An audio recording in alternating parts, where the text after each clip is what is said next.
সকলকে জানাই শুভ দুপুর। অনেক ওয়েট করতে হচ্ছে সবাইকে, তাও ফাইনালি আমরা একসাথে বসে এই গল্পটা করব। যেই কথাটায় এবার আসতে চলেছি সেটা হচ্ছে দেবদত্ত।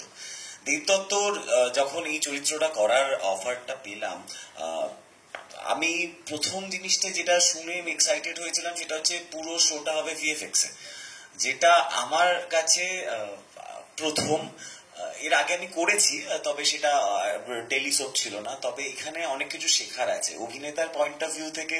আমি যদি ভাবি তাহলে আমি অনেক কিছু শিখতে পারবো, অনেক কিছু জানতে পারবো। আর অবভিয়াসলি এমন একজন মানুষ আমাদের প্রডিউসার, তিনি এটা মানে কলকাতায় এক দুজন যদি স্পেশালিস্ট কেউ হয়ে থাকে তার মধ্যে অন্যতম একজন রজত স্যার। আমি অনেক আবদার করি, আমি অনেক কিছু বলি যে এটা হচ্ছে না, কেমন হবে গো, আমি খুব একটু জ্বালাই, কিন্তু সেই মানুষটা বলে আয়ান আমরা করব, আমরা লড়ে যাবো, আমরা এমন কিছু ডেলিভার করব যাতে বাংলার মানুষ, বাংলা টেলিভিশনের দর্শকরা বলে যে হ্যাঁ এই শোটা অন্য সব শোয়ের থেকে আলাদা।